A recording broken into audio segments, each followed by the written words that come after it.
नमस्कार गावाला, स्वागत आहे आपल्या एका नवीन ब्लॉग मध्ये। तर आज आहे श्रावण सोमवार आणि आजचा दिवस एकदम खास आहे। तर आपण जाणार आहोत देवळात, पण त्याआधी आपण जातोय सोर्सला आणायला।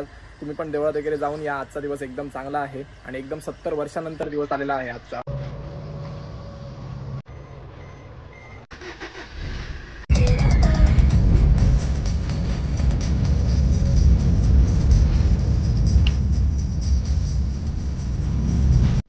हॅलो, हॉटेलमध्ये बॅटरी ठेवली ना हिरवी, ती जरा पाठवून द्या समोर।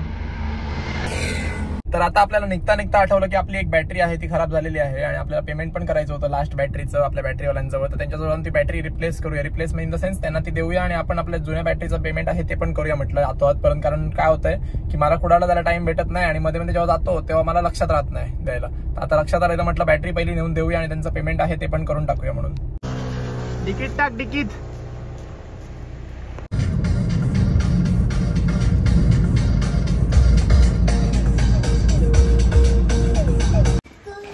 चल गाडी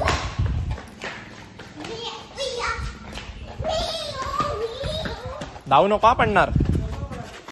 दाखव। अरे वा, काय ते काय म्हणतात त्याला? आता टीचरने म्हटलेलं काय म्हटलं? काय फ्रेंड फ्रेंड फ्राईज नाही रे, फ्रेंडशिप बँड। फ्रेंच फ्राईज कोणी सांगितलं तुला? खायचं दिसत असतं ना तुला नुसतं। क्यों पराग? तर इथे येऊन आपण आपली बॅटरी दिली। तर बॅटरी तर दिली आपण, जुनी बॅटरी आपली एक द्यायची होती ती दिली आणि आता पैसे त्यांचे पे केले। आपल्याला काय आता बॅटरी एवढ्यात नको आहे, पाहिजे होती पण ती आता एवढ्यात काय गाडी उभीच आहे सध्या, त्यामुळे ट्रॅव्हलरला काय भाडी नाही आहेत दुसऱ्यावाल्या। त्यामुळे म्हटलं तो एक बॅटरी एक्स्ट्रा आहे माझ्याजवळ, जेव्हा पाहिजे असेल तेव्हा आपण नवीन घेऊ। स्वतः जाऊया घरी आणि आपण जाऊन आता सगळ्यात पहिलं रोशनला घेऊन जाणार देवळात, कारण बाकीची सगळी घरातली जातील पण त्यांची तयारी व्हायला वेळ आहे। मग म्हटलं की मला जायचं आहे हॉटेलवर। हो जाऊया जाऊया। मग म्हटलं की मला जायचं आहे हॉटेलवरती।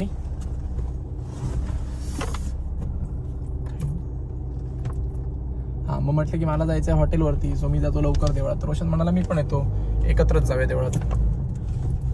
ठीक आहे, चलो पराग बाय दारला गेला तो।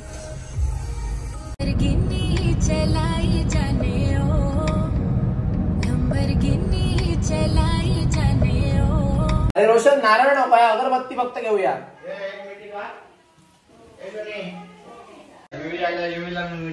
माका अगरबत्ती गावली, नारळ नको, अगरबत्ती नाही आले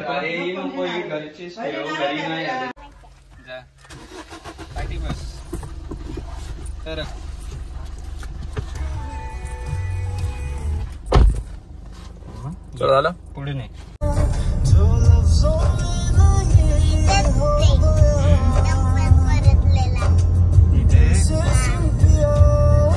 आपल्या गावातला हा एरिया जबरदस्त वाटतो ना देवळाकडे यायचा, सगळा हिरवं हिरवगार शेत। लोकांची सुद्धा मजा आहे आपल्या गावातल्या।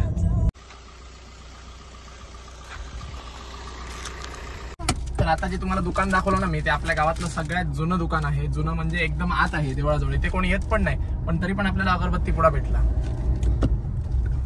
मला वाटतं आपणच पहिलं गिराक असो किंवा दुसरं तिसरं असं, चालत नाही एवढं काय, पण तरी पण दुकान चालू आहे त्यांचं। हा रस्ता तो आपल्या देवळाजवळ जातो आणि इकडनं वरती आहे देऊळ आपलं पूर्ण रामेश्वराचं। आणि हा व्ह्यू बघा, फक्त लांब लांब पर्यंत फक्त सगळं हिरवगार शेतच दिसतंय आणि फक्त माडाची झाडं, अजून काही नाही।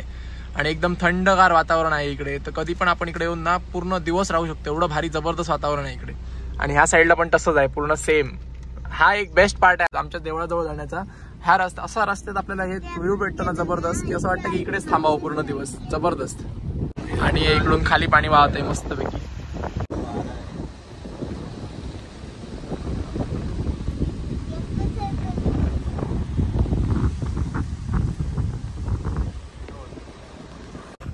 हो, वारा भारी येतो ना इकडे, इकडनं पाऊस येतोय तो बघ।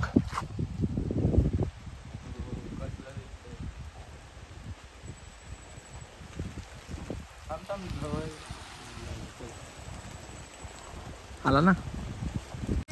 तर हे आहे आमचं देऊळ, एकदम जुनं जबरदस्त।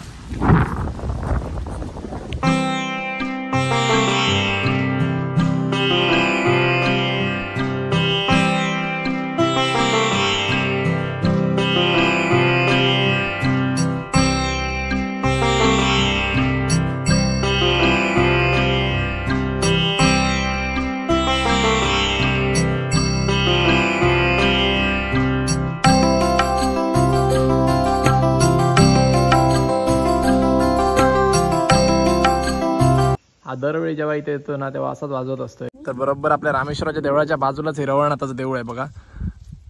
तर आपण इथे पण पाया पडत जातो. दरवेळी जेव्हा आपण या देवळात येतो तेव्हा बाजूच्या देवळात रवळनाथाच्या पण देवळात पाया पडतो. आणि या मागे दिसतोय ना तो हा सगळा पूर्ण सडा आहे, डोंगर भाग आहे पूर्ण. ह्याच्या मागे इथे घरं वगैरे कोणाची नाही आहेत, पण इकडे हा पूर्ण सडा आहे, लोकांचे सडे आहेत, म्हणजे जसं बाग वगैरे म्हणतात ना तो तसं. किती जबरदस्त ग्राउंड आहे बघा. लहान मुलं पहिली इकडे खेळायची वगैरे, आता कोण खेळत नाही वाटतं. पहिले इकडे क्रिकेट वगैरे भरपूर खेळायची मस्तपैकी एकदम. आणि एवढं मोठं ग्राउंड भेटलं तर आणखीन काय पाहिजे. मजेशीर. जत्रा आपली भरते तेव्हा इकडे तर पूर्ण पार्किंग करतात, म्हणजे केवढं पार्किंगसाठी पण आणि खेळण्यासाठी पण जागा आहे बघा. आपल्या देवळाची गोष्टच वेगळी आहे, एकच नंबर. व्ह्यू पण जबरदस्त आहे, वातावरण पण जबरदस्त आहे. अख्खा दिवस आपल्याजवळ टाइम असला ना तर मी तर येऊन इकडे झोपेन, थोडा वेळ टाइम घालवेन, आराम करेन. किती छान वारा येतोय, जबरदस्त वाटतं इथे. आणि एवढा वारा आहे की डोळे पण असे समोरून ना मोठे उडायला भेटत नाही, डोळे पण बंद होते, एवढा वारा जोरात बसतो इकडे ना रे.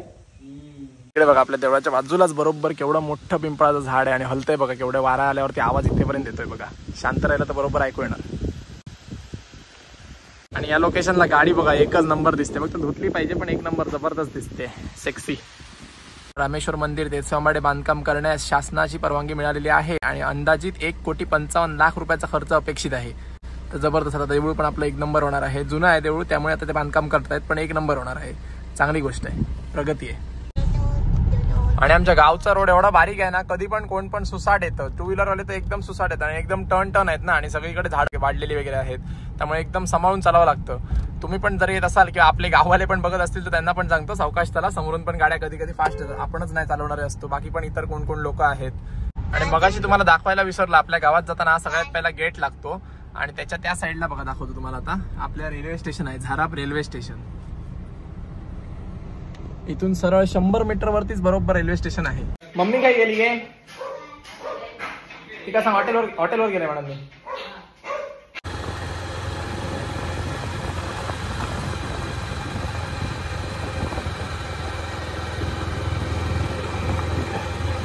आता हॉटेलवर आलो आणि बघता बघता मला आठवलं की आपली पिकअप तर बरेच दिवस स्टार्ट केले नाही. म्हटलं स्टार्ट तर करूया. मला वाटतं 15 दिवस झाले असतील की स्टार्ट मारला नाही. बॅटरी असेल तर डेड झाली असेल तर काय चालूच होणार नाही.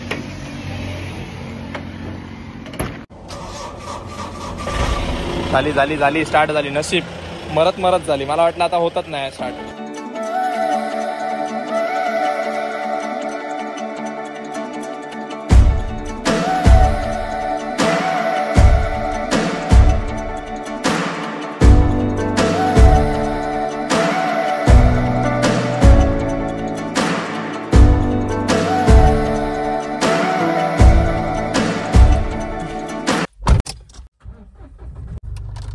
हो, तर हॉटेलवरून आपली फायनली सुटका झाली आहे. काम झालं आपलं हॉटेलवरचं. म्हटलं आपण आलो आता घरी, तयारी वगैरे केली आणि आता निघूया कुडाळला. कशाला, आता आज जिम नाही आहे तरी पण फिरायला जाऊया कुठेतरी, काहीतरी असं म्हटलंय. बघूया प्लॅन काय ठरतोय ते, त्याच्यावरती डिपेंड आहे. बघूया कुडाळला जाऊन कळेल आता कुठे जायचंय ते.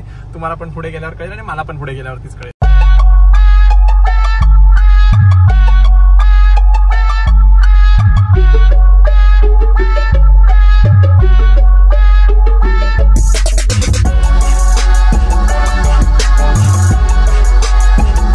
तर आता आपण आलोय कोकोनटच्या कॅफेमध्ये, काहीतरी खाऊया म्हटलं. फिरून आला मला कंटाळा. बाजारात बरेच वेळा एक-दोन फेरी मारली, इकडे तिकडे कुठे जाऊ विचार केला, पण काय खायला भेटलं नाही. म्हटलं सगळे कॅफे बंद आहेत, म्हटलं कोकोनटच्या कॅफेमध्येच जाऊया, काहीतरी खाऊया वगैरे.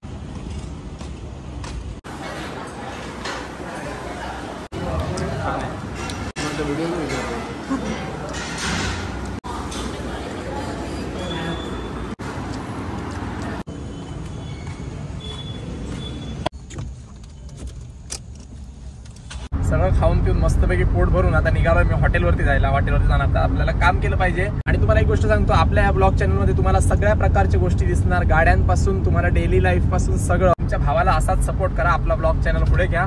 आणि तुम्हाला व्हिडिओ आवडला असेल तर व्हिडिओला लाईक करा, शेअर करा आणि आमच्या चॅनलला नक्की सबस्क्राईब करा.